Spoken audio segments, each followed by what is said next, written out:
The first strike on your sovereignty will never be a declaration of war. It will not come in the form of a knife, a scream, or a threat of fire and fury. No, her first move will always be a smile. She will delay, she will gently disagree, she will change her mind without a word of warning, and then she will observe. Observe how you react to the subtle pressure she creates. This is not a conversation. This is reconnaissance. Each action is a probe designed to map your boundaries, to find the cracks in your fortress walls. That is the first test. And if you fail, there will be no bloodshed, only a silent surrender. Because once a man gives up his frame, his time, and his reason just for a woman's favor, he has lost something far greater than her respect. He has lost the right to rule himself. Machiavelli warned that a conqueror who takes a city accustomed to freedom without dismantling its old structures will eventually be destroyed by it. And now, you begin to understand. You are that conqueror, and her approval is that city. By refusing to test her illusions, you are inviting your own ruin. Let us call this formation by its proper name. This is a state of asymmetric information, a fundamental imbalance of power where she holds all the critical intelligence. She knows her true intentions, whether they are rooted in partnership or exploitation. You, on the other hand, are operating on blind faith, on hope. And this is where most men completely misunderstand the game. They believe Machiavelli teaches cruelty. They are wrong. He teaches clarity. This method is not for you to learn how to manipulate. It is a tool to restore balance, a strategy to force her intentions out of the shadows and into the light, so that you can finally make a decision based on what is true, not what you wish were true. If you still think this is about playing games to seduce, then you are still fast asleep. You are still trapped in the illusion society has taught you, that a woman's attention is the ultimate prize. Wake up. This is not about seduction. This is about sovereignty. Seduction is a popularity contest. Sovereignty is an act of rule. Seduction seeks approval. Sovereignty commands respect. The man obsessed with seduction is like a court jester performing tricks to entertain the queen. The man who builds sovereignty is the king on the throne, whose silence carries more weight than any other's words. You have been taught to be that jester.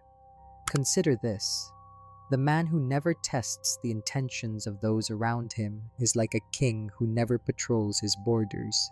He sits in his palace, believing the smiles of his court are a sign of loyalty. He mistakes quiet for peace. But beyond the walls, forces are probing, alliances are forming, and plans for his overthrow are being quietly drafted. His downfall is inevitable, not because he is weak, but because he is ignorant. He is consumed by the very things he refused to audit. And this is the core truth you must burn into your mind. A woman can love a man she manipulates. She can feel a fond affection for the man who bends to her every whim, but she will never respect him. And in the kingdom of relationships, affection is a mist that can vanish in an instant, while respect is the granite foundation that keeps the entire castle standing. Enduring loyalty does not grow from the soil of affection. It is forged in the fire of respect, and respect is reserved only for immovable strength. Why is this? Do you think this is a conscious cruelty? No, it is far more primal and colder than that. Let us call it by its real name, the hypergamous filter. This is a genetic code, an ancient software running in her subconscious.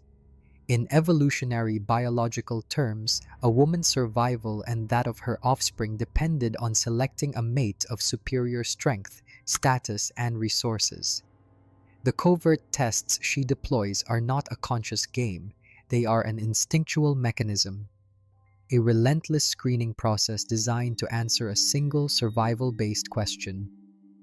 Is this man strong enough to withstand the storm?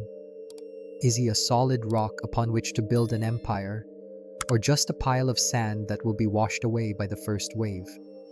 Every time you concede, every time you place her feelings above your principles, you are not just being nice, you are failing this survival test. You are sending a clear signal to the most primitive part of her brain that a genetic investment in you is a risky one. Machiavelli would never get angry at the nature of his court. He would study it, understand it, and use that understanding to rule effectively. Likewise, a wise man does not resent this filter. He accepts it as a law of nature. He understands that to be chosen, not as a temporary companion, but as a true king, he must prove that he cannot be moved. His sovereignty must be absolute. And that begins with understanding that every interaction is a test. Always. You have been trained to react. Your entire life has been a series of reactions to the commands of others. Your kingdom has been ruled by her mood, your schedule dictated by her convenience. But a wise king does not wait for the enemy to appear at the city gates. He sends scouts into the darkness to gather intelligence. Now, you must become that king. You must stop reacting and start acting. You must proactively deploy what we will call stress tests. Understand this clearly. These are not acts of aggression, they are tools of clarity. They are designed to apply pressure to the structure of the relationship and see where it cracks. So, what do these tests look like? They are brutally simple. She arrives late. The familiar script is that you will adjust, you will say it is okay, you will sacrifice your standard on the altar of her convenience. Instead, you hold your standard. You proceed with the meeting without her, or you cancel it. You do not punish. You simply show that your world does not revolve around waiting for her. She mentions her ex, a probe thrown out to see your reaction. The familiar script is that you will become insecure, jealous, or try to prove you are better. Instead, you remain silent, an unbothered silence. Do you allow her to plant a foreign flag on your emotional territory? Or do you demonstrate that your kingdom has no room for the ghosts of others? She dismisses your idea. The familiar script is that you will argue, try to persuade, or worse, abandon your position to seek consensus. Instead, you remain firm, not defiantly, but with a grounded presence. Does your conviction stand on its own, or does it need external approval to exist? She creates an emotional storm, tears, chaos, drama. The familiar script is that you will rush in like a servant to clean up the mess, to calm the storm. Instead, you become the lighthouse, solid, unmoving, and letting the waves break themselves against your rocky shore. Each of these actions serves a single purpose: to break the script in which you are the predictable one, the pleaser, the one who can be anticipated. When the script is torn up, she will have no lines to read. Her performance ends, and her true nature begins to emerge. But how you deploy these tests is more important than the tests themselves. Here, you must apply a cold principle from science: the observer effect. This principle states that the act of observing a phenomenon changes the phenomenon itself. If you announce, "I am testing you," what will you get? A well-rehearsed performance, a calculated response. You will not see her nature. You will only see her acting ability. You are no longer a king seeking truth. You are a fool asking for a play. Therefore, the test must be conducted in silence, without warning, without explanation. Your sudden change, your unexplainable silence, your saying no with a calm voice, these are the things that force her instinct to react. You are not observing the tiger in a cage, you are observing it in the wild. and only there can you see its true nature. You are no longer her emotional caretaker. You are the ruler of your own reality. Your job is not to fix her chaos, but to see if she is worthy of your peace. So, deploy these tests, not to punish, but to gather data. Raw, unfiltered, honest data. Because only based on that data can you make a king's decision. When you deploy the test and break the script, her reaction is not an emotion, it is a report. An intelligence report on the true intentions hidden behind the smiles and sweet words. By setting a boundary, you have declared war on the version of her that was winning. Now, she is forced to make a strategic choice. Will she evolve to adapt to the new order, or will she escalate to regain control? Her answer to this question is all you need to know. But this is where most men fail miserably. They confuse a single battle with the entire war. They test once, face the first sign of resistance, a bit of coldness, a single tear, and they immediately retreat. They believe that discomfort is a signal to compromise. But as Machiavelli warned, hesitation invites contempt. The loser is the man with enough courage to test once but lacks the will to endure the resistance. Remember this, consistency is key. A single test reveals nothing, it is just noise. But her reaction after the third time you have firmly said no, that is the truth. That is the undeniable data. And that data will fall into one of three categories. Observe carefully. First is compliance. This is the most dangerous reaction because it is deceptive. She suddenly becomes sweeter, more agreeable, seemingly having understood. Do not be fooled. This is not a surrender. It is a tactical retreat. Her softness is a weapon, an attempt to lull you, to make you lower your defenses while she calculates a new move. Be wary of compliance that comes too quickly. It often hides an unchanged intent. Second is contempt. This is the most honest reaction in a brutal way. She escalates. She uses coldness, guilt, drama, or accusations to punish you for daring to set a boundary. She will call your firmness controlling, your self-sovereignty selfish. Understand this signal clearly. This is an open rebellion. It shows that her intent to control you is stronger than any respect she might have for you. She does not want a king. She wants a subject. Finally, and most rarely, is collaboration. This is the sign of a potential ally. She might be annoyed. She might argue. She might not like your boundary. But after a time, she adapts. She respects it.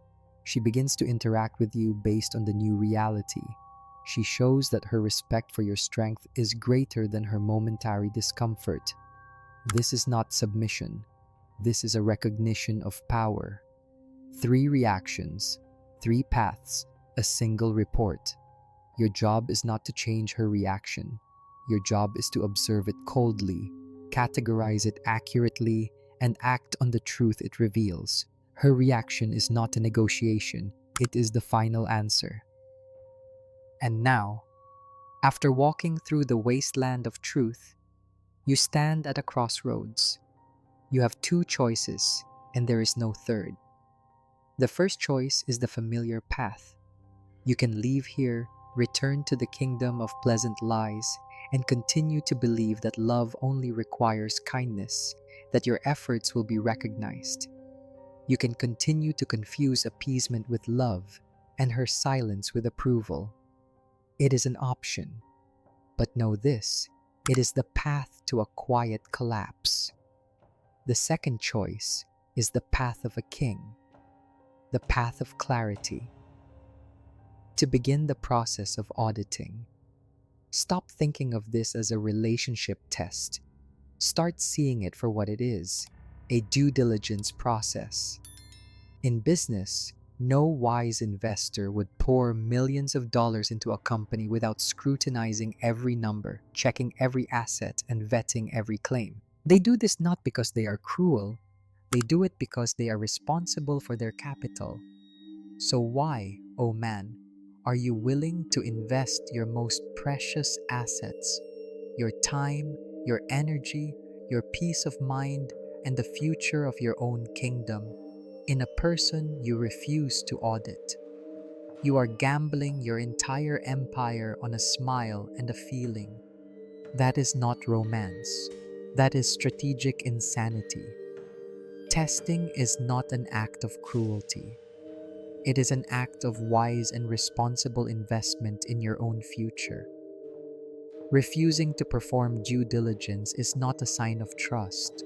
It is a sign of laziness and fear.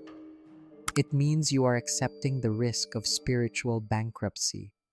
And what is the reward for this clarity? The woman who passes your tests, who can withstand the pressure of your boundaries, will not worship you like a god. She will not submit to you like a weakling. No, she will do something far rarer and more valuable. She will walk beside you as a true queen, not a subject. Because she does not respect the man who bends to the storm, she respects the rock that cannot be moved. So the choice is yours. Return to the slumber of compliance or awaken to the discipline of a king. But remember, the king who refuses to audit his court is not a benevolent king. He is a king about to be deposed.